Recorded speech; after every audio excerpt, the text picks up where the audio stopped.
Hello, beautiful people. Welcome to 321 No Kiddin. Probably awesome here. It's a happy Saturday in my world.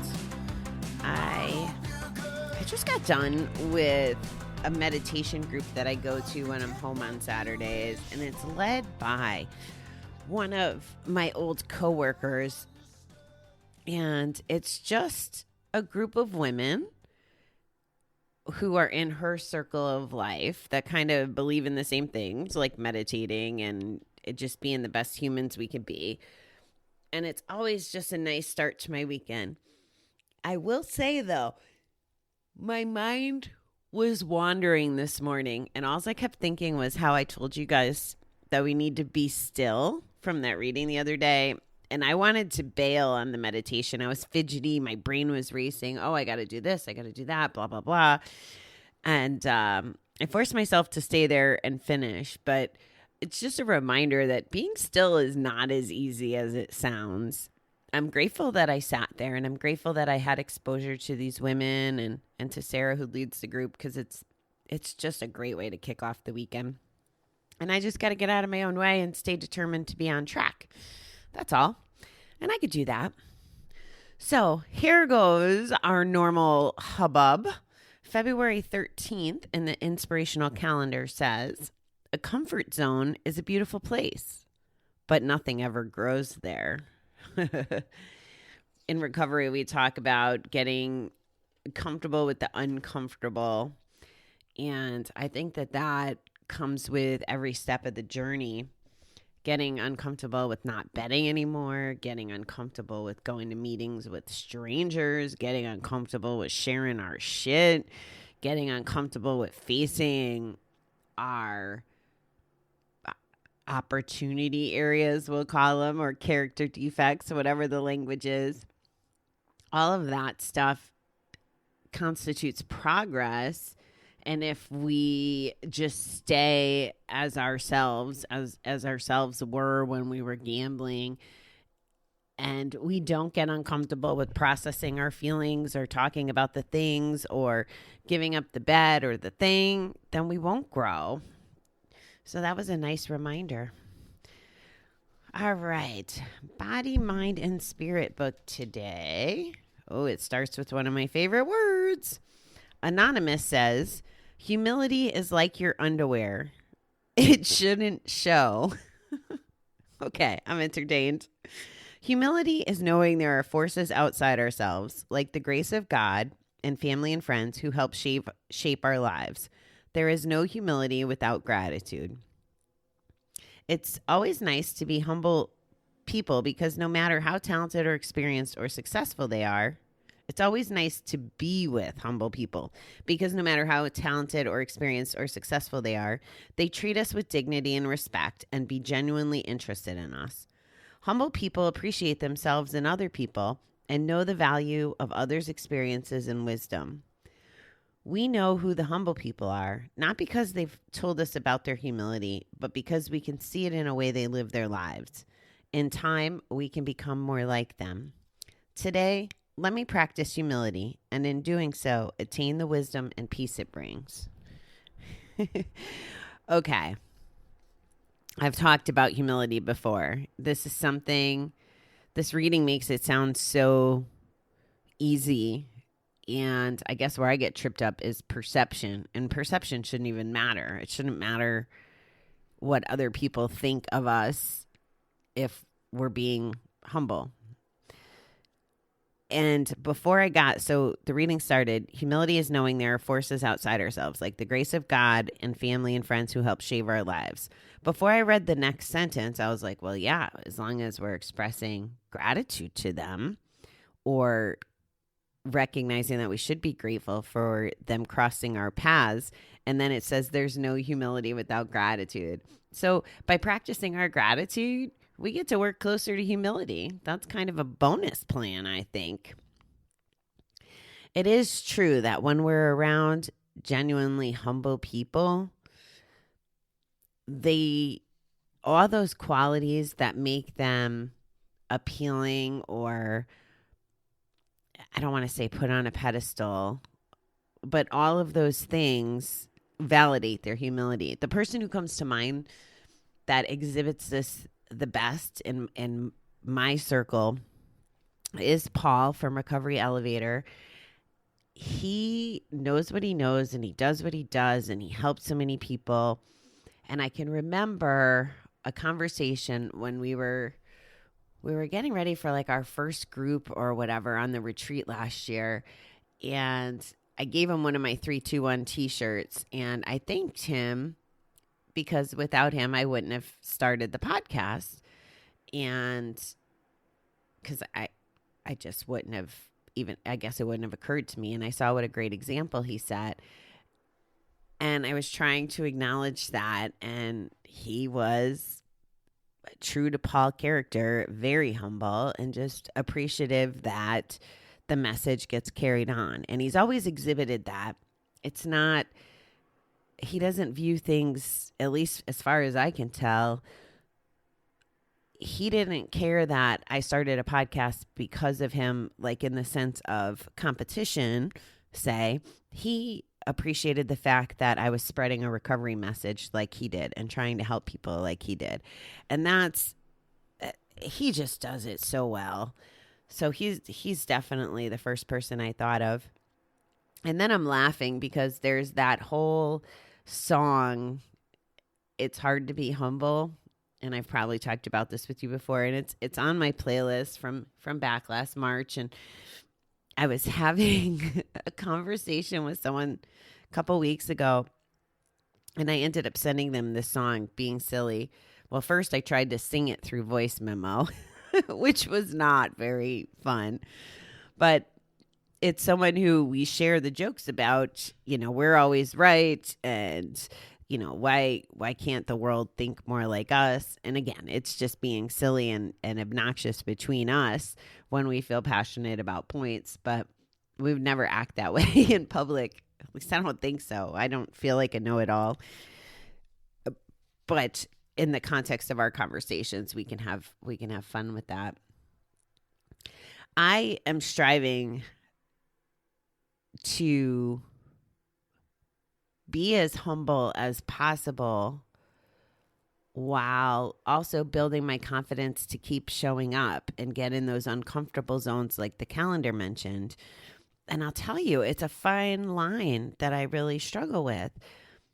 I need to remove the voices in my head that want to tell me I can't or I'm not good enough, but also appreciate the folks that say, you know, thank you, or they're proud of me, or doing a good job. And this is still something that I'm trying to figure out. How does that all work? Am I staying humble? I guess it's only for me to decide. I show up at every meeting and every Zoom with Bobby the Awesome in the corner. Now, the reason I do this is not because of the opposite of humility, because that's not what it means to me, is to tout ourselves, you know, and be like, oh, I'm amazing, blah, blah, blah. It's so that I'm hoping to change the culture in the world to where people can acknowledge that they're amazing and awesome and beautiful people. That's why I call you beautiful people. It's important. And I'm going to continue to tell you that, because we are all beautiful people and we are all awesome. Now, our awesome may show up in different ways, but we're all awesome. We're all doing the best we can. And we all have so much to give this world and to give ourselves and to give our loved ones. And I want to help set the tone in finding that and changing the stigma around us being proud of ourselves. We need to be proud of ourselves, and we need to get rid of those voices in our heads that try to take that away from us. And I know I'm going on a little different path than maybe the reading wanted me to go, but this is just the way I feel about it. And because I struggle with it as I continue to grow my businesses and my personality in the public, it's something I struggle with. And what people wouldn't see are my feelings and my interactions in the background. I had another friend say something. Oh, I can't remember exactly what it was, but the outcome of the conversation was, I was like, oh, thanks for the reminder. Like, I know that I wasn't acting that way, but I related and knew what he was saying. And to me, that's humility, is because I was like, thank you for reminding me. And he's like, well, I appreciate the fact you'll listen. And to me, that's an indicator of humility, is not showing up as the know-it-all. And guys, oh my God, I showed up as the know-it-all, especially when it came to the flower business or grocery business or the things I was passionate about. It was my way, and I knew what was going on. And even back, 15 years ago, we were opening some new stores, and I just knew what I knew, and I knew I could increase sales, and I knew I could merchandise like a rock star. I was never a really good floral designer, but the things were important, like keeping my department clean and teaching people and all that stuff. I was really confident in my abilities. And there was this conversation about the difference between cocky and confident. And someone had said, like, what's the difference between cocky and confident? And the difference is, cocky is like believing it and kind of acting like a jerk about it. And then confidence is just believing in yourself and knowing you can do it, and it becomes more true. Like, someone could be cocky without it being true, and confident makes us feel like it's true. I don't know if that makes sense. But I can remember, because Kid Rock had this song called Cocky, and I loved that song. And we used to sing it all the time back then. And I had a whole lot of ego around my ability to do my job back then. I was definitely more on the cocky side, because now knowing another 15, 20 years passing, I know all the things I didn't know. And again, stepping into that growing box, if I didn't have my listening ears on, and if I didn't treat it with some level of humility and thought I knew everything, then I never would have grown and developed. And it's not easy, guys. It's not easy to be wrong. But what I'm learning is being right comes at a price. It's not worth being right if it means costing a friendship or a relationship or an idea or whatever the things are. I don't really care about being right anymore. I care about progressing and changing and learning, because what I'm finding is my life is so much more colorful and beautiful when I'm learning and when I'm open-minded.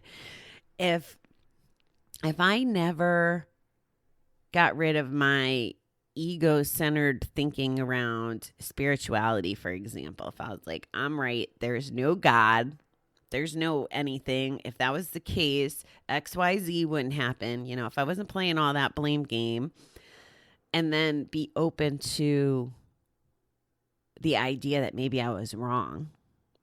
And that's basically what it was when I first started going on my journey through meditation and going to church to figure out all this stuff that everybody was talking about, and spirituality and religion and all those things. If I didn't go on that journey, if I wasn't humble enough to go into that with an open mind, and I went in and I just said, nope, I'm right, there's no God, it's not like he's sitting in the chair next to me, because my views were that simple. Like, if there was a God, how could this be?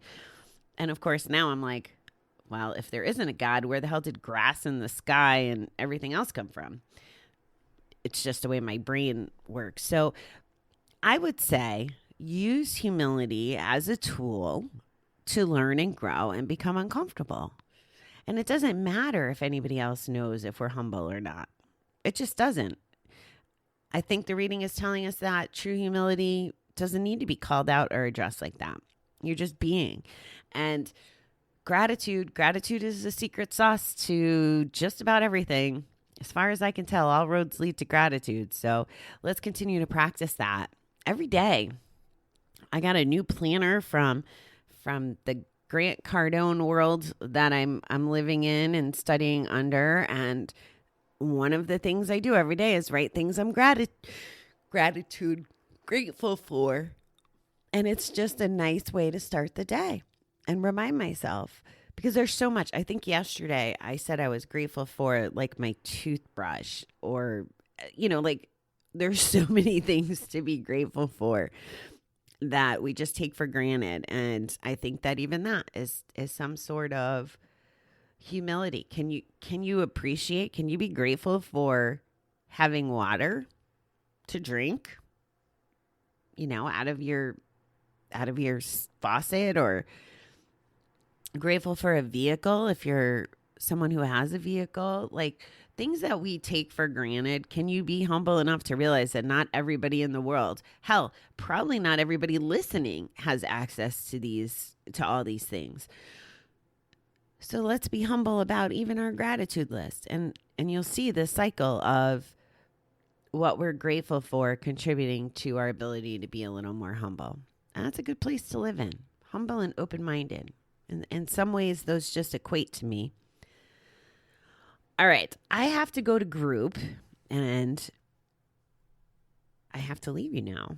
But I hope that everyone has a fantastic weekend, and I will be back with you tomorrow. It's Valentine's Day tomorrow. Ooh la la. Not that means much. It's going to be a normal Sunday for me. But Justin from Blue October is doing some Valentine songs, I think, at noon and 7 Central.